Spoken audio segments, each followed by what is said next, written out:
Hey guys, this is Aaron, and today I've got a leather Apple Watch band that I think you're going to want to take a look at. Let's get to it.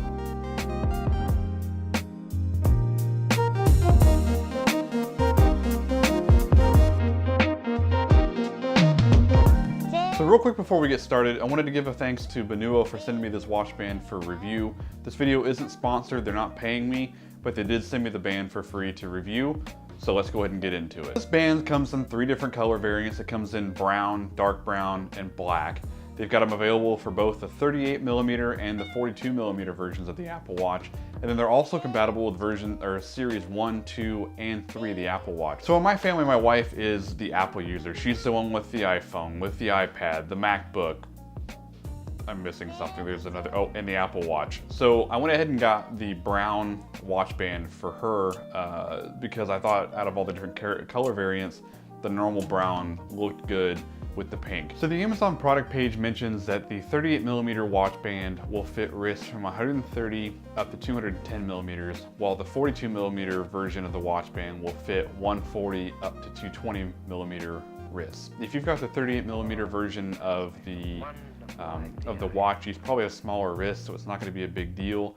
I have small wrists for a guy. Most guys probably will go with the 42mm of the watch, but in case you went with the 38mm, this works for you.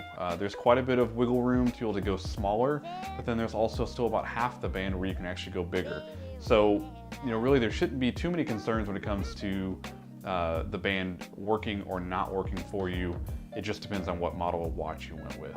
So the band itself is made out of leather, and the backing on the band is a microfiber material, so it's very comfortable and very soft on your skin.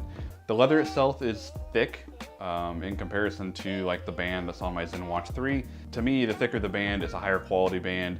The thickness didn't help the maneuverability of it. You know, it was kind of hard the first little bit to get the kind of the pin to sit in the right hole, you know, just to get it to that point.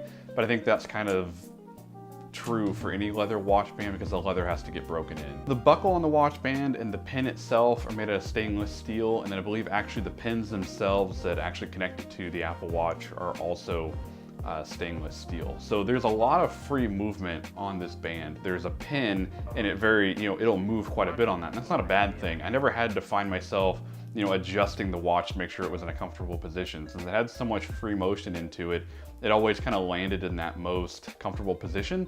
And I never had any kind of issues with comfortability or it being irritating or anything like that. So thumbs up in that regard. One thing that I did want to mention had to do with the anchors on the band itself, where it actually connects with the Apple Watch. A lot of the reviews on the Amazon page mentioned to this being a failure point for a lot of people that use the band.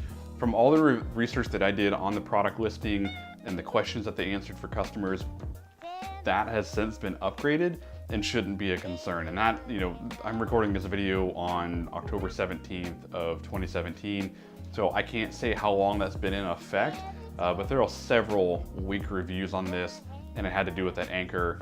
And by the time I got mine, the upgraded anchor was already in place. So there is stitching on this band. The stitching itself matches, or at least in the case of the brown watch band, the stitching matches the color of the actual band itself. So it's not kind of like a, draw your eyes to it type feature of the band, like white stitching on a leather could be.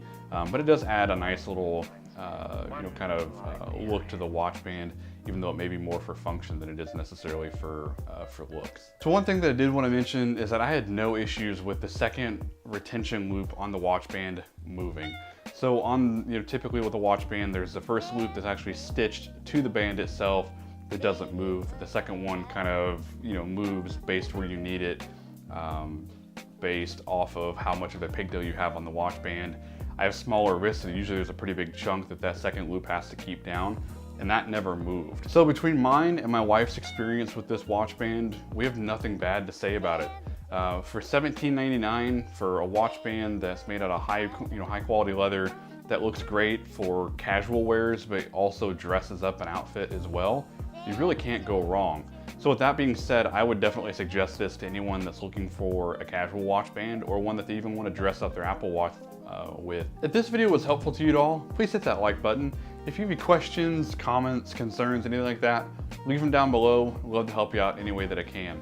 If you want to see more consumer tech and consumer tech accessory related videos on tech that I own and enjoy and that I think you're going to as well, hit that subscribe button. But until the next one, this is Aaron. Take care.